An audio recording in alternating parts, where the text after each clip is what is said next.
آپ قربانی کرتے ہیں نا بقرعید پر؟ کتنا بکرا قربانی کرتے ہیں؟ 1 2 گائے کی قربانی دیتے ہیں، کتنے لوگ اس میں حصہ لیتے ہیں؟ 1 گائے میں 7۔ آپ نے 1 حصہ لے لو گے، 2 حصہ لے لو گے، 3 حصہ لے لو گے، اور کیا، یا زیادہ سے زیادہ پوری گائے کر لو گے۔ کیا کبھی کسی کو سنا ہے کہ اس نے 100 بکرے قربانی کیے ہوں؟ نہیں۔ اللہ کے رسول صلی اللہ علیہ وسلم نے 100 اونٹ قربان کیے تھے بقرعید کے دن 10ویں ذی الحجہ کو۔ کتنے اونٹ؟ 100۔ اور اونٹ نہیں، سرخ اونٹ۔ عرب کے اندر سرخ اونٹ کی بہت قیمت ہے، جو لوگ عرب میں رہتے ہیں ان کو معلوم ہے سرخ اونٹ بہت قیمتی ہوتا، بہت مہنگا ہوتا ہے۔ جیسے آپ کے ہاں کوئی بکرا جس کی کھال پر اگر اللہ لکھا ہوا آ جائے یا محمد لکھا ہوا آ جائے تو اس کی قیمت بڑھا دیا جاتا ہے، بڑھ جاتی ہے، 1.5 لاکھ 2 لاکھ 2.5 لاکھ۔ ایک مرتبہ میں مارکیٹ میں گیا تو آدمی دکھانے لگا کہ اس میں لکھا ہے محمد لکھا ہے۔ ہم نے کہا چلیے ہوگا، لکھا ہوگا، چلیے قیمت کیا ہے؟ کہتا ہے کہ 2.5 لاکھ۔ میں نے کہا کیوں؟ کہنے لگا محمد لکھا ہے۔ میں نے کہا اچھا ایسا کرو کہ بکرا مجھے دے دو جتنے کا ہے، کھال میں تمہیں دے دوں گا۔ میں کیا کروں گا؟ تو میں نے کہا میں کیا کروں گا؟ کیا اس کھال کو ہم اپنے گھر رکھ سکتے ہیں؟ اس پر بھی غریب کا حق ہے۔ کیا بکرے کو ذبح کرنے کے بعد یہ کھال ہماری 2 لاکھ میں بکے گی، 1.5 لاکھ میں بکے گی؟ کہتا وہ میں نہیں جانتا ہوں، محمد لکھا ہے، 2.5 لاکھ کا بکرا ہے۔ میں نے کہا میں کہہ تو رہا ہوں کہ کھال تو بیچ دینا جتنے کی بکے، بکرا 10,000 میں ہمیں دے دے، 12,000 میں ہمیں دے دے۔ کہنے لگا جائیے مولانا صاحب آپ ہمارا ریٹ کیوں کر رہے ہو؟ لوگوں نے ایک فضول کی بحث بڑھا دی، اس پہ اللہ لکھا ہے تو اس کی قیمت بڑھ گئی، محمد لکھا ہے تو اس کی قیمت، جس پر یہ چیزیں لکھی ہوئی ہوں اور کم کر دو اس کی قیمت۔ میرے بھائیوں کسی حدیث میں نہیں آیا ہے کہ جس بکرے پر اللہ لکھا ہو تو اس کو اتنے روپے میں خریدو، اور لکھا ہوتا نہیں ہے، وہ ہمیں اور آپ کو اس کا ایک نقش دکھائی دیتا ہے بس۔ یہ الف بال یہ لام پوری طریقے سے دیکھا جائے تو پورا لکھا ہوا بھی نہیں ہوگا، اس پر تشدید بنی ہوگی، پھر اس پہ کھڑا الف ہوگا، پھر آپ پوری طریقے سے اگر دیکھیں تو ملے گا بھی نہیں ایسا، لیکن محسوس ایسا کرائیں گے کہ دیکھیے یہ اللہ، حالانکہ دیکھا جائے تو یہ بھی اللہ ہی ہے۔ دیکھیے یہ بھی اللہ ہی ہے۔ الف، یہ الف ہو گیا نا، اور لام کیسا ہوتا ہے؟ یہ لام ہوا، پھر ایک اور لام ہوا، پھر یہ اس کے اوپر کا الف، اور یہ ہے، تو دیکھا جائے یہ کیا ہے؟ اللہ ہی ہے۔ اگر آپ اس پر روشنائی لگا دیں پورا، اور پھر اس کو آپ یہ داہنے ہاتھ کو اس طریقے سے دیوار پہ چھاپ دیں تو آپ دیکھیں گے عربی میں اللہ ہی لکھا ہوا نظر آئے گا، اللہ ہی لکھا ہوا نظر آئے گا۔ اب بتائیے جب اللہ لکھا ہوا نظر آئے گا تو ہم کیا مانیں؟ اب اس ہاتھ سے آدمی شراب بھی پی رہا ہے، اب اس ہاتھ سے آدمی جوا بھی کھیل رہا ہے، اس ہاتھ سے غلط چیزوں کو بھی پکڑ رہا ہے، تو ان چیزوں سے حیثیت نہیں بڑھ جاتی ہے؟ سادھوؤں کی طرح اللہ کے رسول کے پاس سب کچھ تھا لیکن کوئی چیز آپ نے اپنے اوپر خرچ نہیں کی۔ تاریخ بتاتی ہے 100 اونٹ ہمارے پاس اگر 2 جانور بھی آ جائیں قربانی کے لیے تو آج ہم 10ویں کو کرتے ہیں اور دوسرا بکرا 12ویں کو کریں گے۔ کیوں؟ میری بیٹی آئے گی، میری بہن آئے گی، میرے رشتہ دار آئیں گے، دوسرا بکرا ہم 12ویں تاریخ کو کریں گے اپنے رشتہ داروں کو دعوت دینے کے لیے۔ لیکن اللہ کے رسول نے 100 سرخ اونٹوں کی قربانی کی، اور ایک ہی دن کی 10ویں تاریخ کو۔ میں یہ نہیں کہہ رہا ہوں 11 کو نہیں کر سکتے ہو، 12 کو نہیں کر سکتے ہو، 13 کو نہیں، میں منع نہیں کر رہا ہوں، جائز ہے۔ کل ایام التشریق ذبح، ایام تشریق کے سارے دن قربانی کے دن ہے، میں منع نہیں کر رہا ہوں، لیکن اللہ کے رسول نے 11ویں اور 12ویں کو اور 13ویں کو قربانی نہیں کی۔ آپ نے 100 اونٹ بھی ذبح کیے تو 10 کو کیے ہیں 100، اور گوشت سارا کا سارا تقسیم کر دیا۔ آپ نے اپنے پاس کچھ نہیں رکھا۔ جرجیت صاحب شادی سے پہلے کس پہ سوتے تھے؟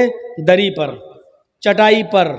جرجیت صاحب کی شادی ہو گئی، جہیز میں ڈبل بیڈ مل گیا، مسہری مل گئی، بستر مل گیا، شادی کے بعد ہماری سونے کی سٹائل بدل گئی، چلنے کی سٹائل بدل گئی۔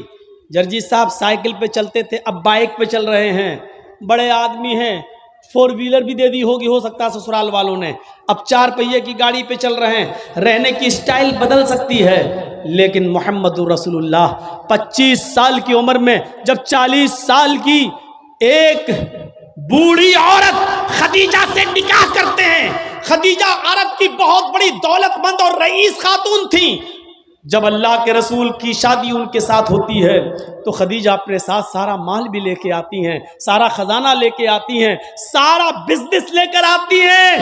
اللہ کے نبی صلی اللہ علیہ وسلم شادی کے بعد بھی اسی چٹائی پر، اسی اکیلے بستر پہ سویا کرتے تھے جو شادی سے پہلے آپ سویا کرتے تھے۔ آپ تعجب کریں گے، ایک بار اللہ کے نبی صلی اللہ علیہ وسلم جس بستر پہ سو رہے تھے، حضرت عائشہ نے اس بستر پر لیٹ کر دیکھا جو کافی گڑ رہی تھی۔ فرمایا اللہ کے نبی کو یہ بستر کتنا گڑتا ہوگا، کتنا چبھتا ہوگا۔ حضرت عائشہ نے اس بستر کو دوہرا کر دیا، دوہرا اکیرا تھا اس کو دوہرا کر دیا تاکہ تھوڑا سا نرم ہو جائے۔ اللہ کے نبی اس بستر پہ سو جاتے ہیں، تہجد کی نماز میں نہیں اٹھ پاتے ہیں۔ جب آنکھ کھلی تو فجر کا وقت تھا، فجر کی نماز پڑھانے کے بعد جب گھر پہ آتے ہیں تو پوچھتے ہیں عائشہ تم نے بستر پر ایسی کون سی چیز بچھا دی تھی؟ عائشہ تم نے بستر پر ایسا کیا بچھا دیا تھا؟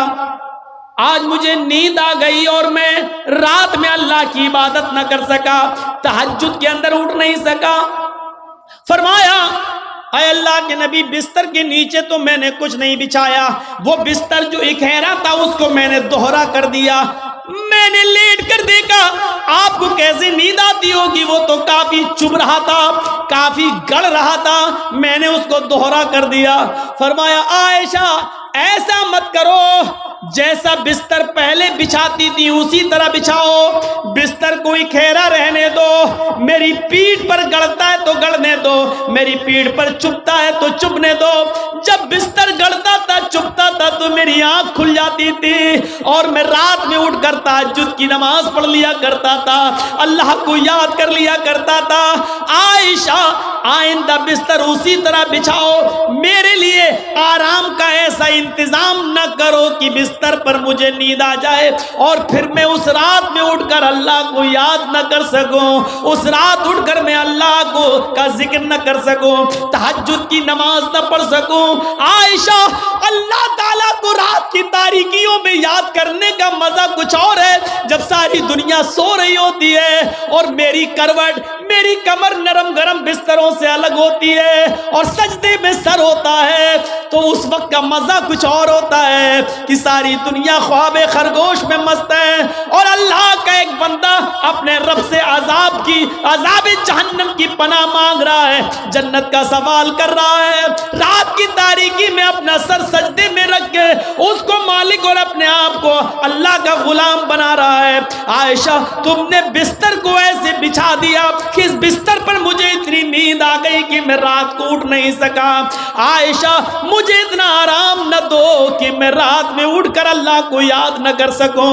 رہنے سہنے میں شادی کے بعد بھی کوئی فرق نہیں آیا، یہاں تو شادی کے بعد بستر بدل جاتے ہیں، رہن سہن کی سٹائل بدل جاتی ہے، رہنے سہنے کا طریقہ بدل جاتا ہے، اس میں پروموشن ہو جاتا ہے، ترقی ہو جاتی ہے۔ لیکن محمد رسول اللہ کی زندگی پہ نظر ڈالو کہ اللہ کے نبی نے شادی سے پہلے جس بستر پہ لیٹتے تھے شادی کے بعد بھی اسی بستر پر، جبکہ خدیجہ کی دولت نبی کے قدموں پہ تھی، لیکن اللہ کے نبی نے خدیجہ کی دولت کو اپنے اوپر استعمال نہیں کیا۔ خدیجہ جو دولت لے کر آئی اس دولت کو بھی اللہ کے رسول نے دین کے کام میں غریبوں اور مسکینوں میں لٹا دیا۔ میرے بھائیوں ہمیں دیکھنا ہے کہ سادھو کون ہے۔ سادھو اس کو کہتے ہیں جس کے پاس سب کچھ ہو، دولت کی کمی نہ ہو، لیکن اس نے اپنے اوپر کوئی چیز خرچ نہ کی ہو، سب غریبوں اور مسکینوں میں لٹا دیا ہو۔ اس تعریف کا صحیح حقدار صرف جناب محمد رسول اللہ صلی اللہ علیہ وسلم ہیں۔ آپ کے پاس کس چیز کی کمی تھی؟ لوگ کہتے بہت غریب تھے، یہ تھے، نہیں، اللہ کے رسول سے زیادہ کوئی امیر تھا؟ اللہ نے کہا تھا کہو تو اس پہاڑ کو ہم سونے کا بنا دیں، اور یہ احد پہاڑ جب سونے کا بن جائے تو جہاں آپ چلیں یہ پہاڑ بھی آپ کے ساتھ چلے۔ لیکن اللہ کے نبی نے اللہ تعالیٰ کے اس فرمان کو، اس گزارش، اللہ تعالیٰ کے اس حکم کو نافذ ہونے کے بعد منع کر دیا کہ نہیں نہیں، اے اللہ مجھے دنیا میں آرام نہیں، سونا نہیں چاہیے، چاندی نہیں چاہیے، بلکہ آپ نے فرمایا اللہم اجعلنی فی حیاتی مسکینا، اے اللہ دنیا میں مجھے جتنے دن زندہ رکھ، مسکین بنا کے زندہ رکھنا۔ اے اللہ جب مجھے موت آئے تو حالت مسکینی میں مجھے موت آئے، اور اے اللہ کل قیامت کے دن جب میں اٹھایا جاؤں تو فقیروں میں اور مسکینوں ہی میں اٹھایا جاؤں۔ یہ اللہ کے رسول کی دعا تھی، جبکہ اللہ تعالیٰ تو احد پہاڑ کو سونے کا بنانے کے لیے تیار تھا۔ نبی اکرم جہاں چلتے پہاڑ آپ کے ساتھ ساتھ چلتا، لیکن اللہ کے رسول نے پہاڑ کو سونے کا بنانے سے منع کر دیا اور کہا کہ مجھے دنیا کے عیش و آرام نہیں چاہیے۔ حضرت عبداللہ ابن عمر نے بستر پر لیٹ کر دیکھا تو کہا اللہ کے نبی یہ کیا ہے؟ جب اللہ کے نبی اس بستر پر سو کے اٹھے تو دیکھا کہ اس نشان پڑ گئے۔ آپ کسی کھردری چٹائی پر لیٹیے، ننگی پیٹھ، جب آپ اٹھیں گے تو چٹائی کے نشان آپ کی پیٹھ پر پڑ جائیں گے۔ اللہ کے نبی کی پیٹھ پر جب نشان پڑے تو حضرت عبداللہ ابن عمر نے جب یہ دیکھا تو چیخ پڑے، اے اللہ کے رسول آپ تو یہود و نصارہ تو نرم گرم بستر پر سوئیں، اور آپ جو ہیں ایسی چٹائی پر جس سے آپ کے نشان پڑ جائیں، نہیں نہیں، آج کے بعد آپ اس چٹائی پر نہیں سوئیں گے۔ آپ نے کہا پھر لَوِتَّخَذْنَا لَكَ وَطَانٍ، آج ہم آپ کے لیے ایک نرم گرم بستر بنا دیں گے، نرم گرم گدے کا انتظام کر دیں گے، آپ اس کے اوپر سونا۔ اللہ کے نبی صلی اللہ علیہ وسلم نے فرمایا نہیں، اے عبداللہ میرے لیے نرم گرم بستر کا انتظام مت کرنا۔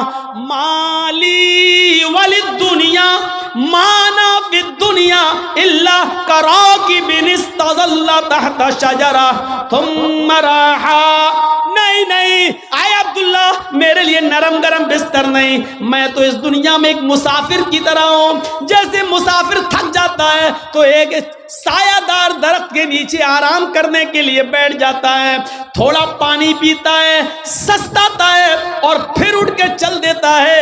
میں بھی اس دنیا میں ایک مسافر کی طرح ہوں، چند دن رہوں گا اور پھر یہ دنیا چھوڑ کے چلا جاؤں گا، پھر اس دنیا سے میں نکل جاؤں گا۔ میں تو ایک مسافر کی طرح ہوں۔ نہیں نہیں، ایک حدیث میں آتا ہے آپ نے حضرت عمر کو سختی سے منع کیا تھا میرے لیے نرم گرم بستر نہ بنانا، لہم فی الدنیا ولنا فی الآخرہ، یہ نرم گرم بستر ان یہود و نصارہ کے لیے دنیا میں ہے اور ہمارے لیے آخرت میں ہے، ہمارے لیے آخرت کے اندر بنائے، آخرت میں ہے، ہمارے لیے دنیا میں نہیں ہے، ہمارے لیے آخرت کے اندر بنائے گئے ہیں، اس لیے ہمیں دنیا کے عیش و آرام نہیں چاہیے۔ سادھو اس کو کہتے ہیں جس کے پاس سب کچھ ہو لیکن اس نے غریبوں پر نچھاور کر دیا ہو، مسکینوں پر لٹا دیا ہو، اپنے پاس اس نے کچھ نہ رکھا ہو۔ آسنا سادھت منم، جو سادھوؤں کی طرح اپنی زندگی گزارے گا، اشٹرو گڑا، اور اس کے اندر 8 خوبیاں پائی جائیں گی۔ اب 8 خوبیاں بھی دیکھ لو کس کے اندر تھی۔ الپ بھاشی، وہ کم بولے گا۔ کم بولنے والا کون تھا؟ پوری زندگی آپ پڑھ جائیے، محمد الرسول اللہ صلی اللہ علیہ وسلم سے زیادہ کم بولنے والی شخصیت آپ کو نہیں ملے گی۔ ضرورت کے وقت بولنا اور اتنا بولنا جتنی ضرورت ہے، اس سے زیادہ نہیں۔